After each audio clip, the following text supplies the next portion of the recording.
ഒരു മാധ്യമപ്രവർത്തകനായ ശ്രീ പി സുജാതൻ കൂടി മുതിർന്ന മാധ്യമപ്രവർത്തകനാണ്. അദ്ദേഹം ഏറെക്കാലം ഈ CPM രാഷ്ട്രീയമടക്കം കൈകാര്യം ചെയ്തിരുന്ന ഒരു മാധ്യമപ്രവർത്തകൻ കൂടിയാണ്. സാർ, ഇവിടെ ഈ കഴിഞ്ഞ ദിവസങ്ങളിലടക്കം സജീവമായി ചർച്ച ചെയ്യപ്പെട്ട ഒരു വിഷയമാണ് ഈ വിദേശ സർവകലാശാലയുടെ കടന്നുവരവ്.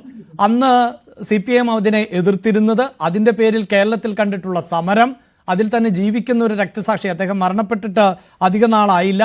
ഇതൊക്കെ ചർച്ച ചെയ്യുന്നതിനിടയിൽ MV ഗോവിന്ദൻ അടക്കം അന്ന് ന്യൂസ് 18നോട് പ്രതികരിച്ചത്, ഞങ്ങൾക്കിപ്പോഴും വിദേശ സർവകലാശാലകളോട് വിയോജിപ്പാണ്, പക്ഷേ ഇതിനെ സ്വീകരിക്കാതെ മറ്റു മാർഗമില്ല, അതുകൊണ്ട് സർവകലാശാലകൾ കടന്നു വരുന്നു എന്നുള്ളതാണ്. അന്ന് ഉന്നത വിദ്യാഭ്യാസ മന്ത്രി പറഞ്ഞതും മൂർത്തമായ സമയമായിരിക്കുന്നു എന്നുള്ളതാണ്. അപ്പോൾ ഈ CPIM-ന് മൂർത്തമാകുന്ന സമയം എന്നത് വൈകിയുള്ള സമയമായി താങ്കൾക്ക് തോന്നുന്നുണ്ട്? ഇപ്പോൾ തന്നെ ഈ വികസന രേഖ എന്ന് പറഞ്ഞ് CPIM അവതരിപ്പിക്കുന്ന വിഷയങ്ങളൊക്കെ പരിശോധിച്ചാൽ അതിൽ ഒരു പൊതുസമൂഹത്തിന്റെ ഭാഗമായി നിൽക്കുന്നവർക്ക് വലിയ പുതുമയൊന്നും കാണാൻ സാധിക്കില്ല. പക്ഷേ CPIM സ്വീകരിച്ചിരുന്ന നയവും നിലപാടുമായി ബന്ധപ്പെട്ട് നോക്കുമ്പോൾ അതെല്ലാം പുതുമയും മാറ്റവുമാണ്. ഈ പറയുന്ന വിഷയം നമുക്ക് ഇത് പുതിയതായിട്ട് തോന്നുമെങ്കിലും CPM-കാരെ സംബന്ധിച്ചിടത്തോളം അവർ ഈ ഉന്നായ്മയെ പട്ടുപിടിപ്പിക്കാൻ വളരെ മിടുക്കന്മാർ. അവരുടെ കയ്യിലിരിപ്പ് മോശമാണെന്ന് അവർക്കറിയാം. അതിനെ അവര് തത്വവൽക്കരിക്കുവാൻ പല ന്യായങ്ങളും. അടിസ്ഥാനപരമായി പാർട്ടിയിൽ വന്നിട്ടുള്ള മാറ്റം, ഘട്ടം ഘട്ടമായിട്ട് വന്നിട്ടുള്ള മാറ്റം, ഇത് ആൾ ഓഫ് എ സഡൻ ഒരു ദിവസം കൊണ്ട് വന്നതല്ല. ഇത് വളരെ ദശകങ്ങളായി വരുന്ന പിണറായി എന്ന് പറഞ്ഞ് ചില മാധ്യമങ്ങൾ പരിഹസിക്കുകയോ സീരിയസ് ആയിട്ടോ പറയുന്ന ഒരു ഘടകമുണ്ട്, പിണറായി. ഇത് കമ്മ്യൂണിസമോ മാർക്സിസമോ ഒന്നുമല്ല. പാർട്ടി അതിൽ നിന്നൊക്കെ എത്രയോ മാറിയിരിക്കുന്നു. ആ കമ്മ്യൂണിസം ലോകത്ത് ഒരു കോണിലും ഇപ്പൊ ഇല്ലെന്ന് അവർക്കറിയാം. ഈ അവശേഷിക്കുന്ന കേരളത്തില് അധികാരം പിടിക്കുവാനുള്ള കുറുക്കുവഴി തേടുകയാണ് പാർട്ടി. അതിന് വേണ്ടി കാണിക്കുന്ന വെപ്രാളങ്ങളാണ് ഈ മാറ്റങ്ങളെല്ലാം.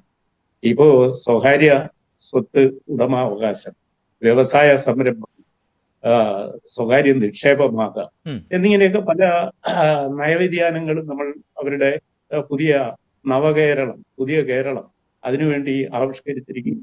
കൊല്ലത്ത് അവതരിപ്പിച്ച നയരേഖ സൂക്ഷ്മമായിട്ടൊന്ന് നോക്കുക. എന്താണ് അതിലുള്ളത്? അത് പാർട്ടി വർഗ സ്വഭാവം വിട്ടു മുതലാളിത്തം വിട്ട്, തൊഴിലാളി വർഗ സ്വഭാവം വിട്ട് മുതലാളിത്തത്തിലേക്ക് പാർട്ടി പോകുന്നു. അതാണ് പ്രധാനപ്പെട്ട കാര്യം. തൊഴിലാളി വർഗ സ്വഭാവം പാർട്ടി ഉപേക്ഷിച്ചു, ഒരു മുതലാളിത്ത പാർട്ടിയായി മാറി. ക്യാപിറ്റലിസ്റ്റ് റവല്യൂഷണറി ആശയങ്ങൾ പണ്ടേ ഉപേക്ഷിച്ചു. പതുക്കെ ക്യാപിറ്റലിസത്തിലേക്ക് പോവുകയാണ്. ഈ കേരള മുഖ്യമന്ത്രിയായി ഇരിക്കുന്ന പിണറായി വിജയൻ കേരളത്തിൽ 2 വലിയ ജാഥകൾ നടത്തിയത്, തെക്ക് നിന്ന് വടക്കോട്ട്. ആ ജാഥയിലൊക്കെ ഓരോ ജില്ലയിലും പ്രഭാത ഭക്ഷണം നടത്തിയത് അദ്ദേഹം ആരുമായിട്ടാണ്?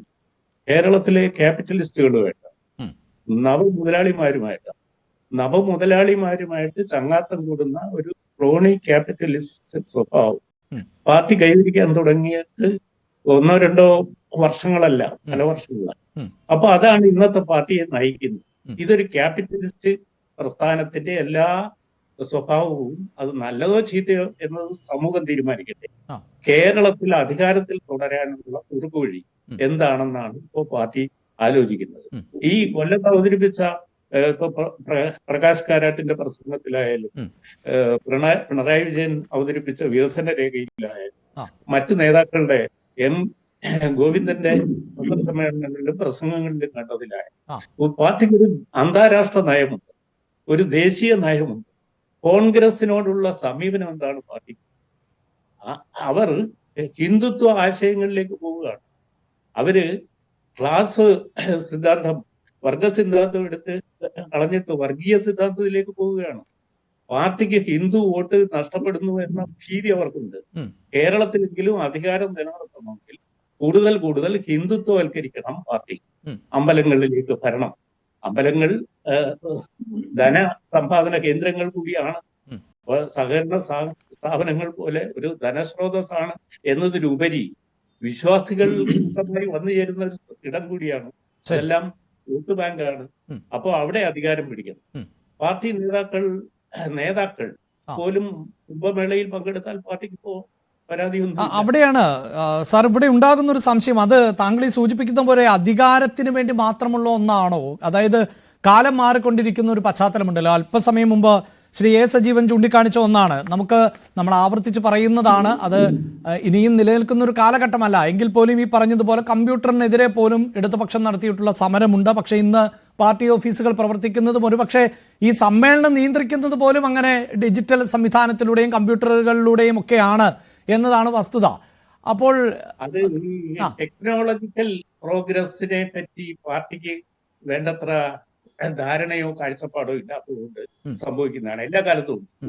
അത് ടെക്നോളജിയിൽ മാത്രമാണോ? നമ്മുടെ വ്യവസായ മേഖലയിൽ, നമ്മുടെ സംസ്ഥാനത്തിന്റെ സാമ്പത്തിക മേഖലയിൽ സാമ്പത്തിക സ്രോതസ്സുകൾ കണ്ടെത്തുന്ന അല്ലെങ്കിൽ അത് ശരിയാണ് ആ പറഞ്ഞത്.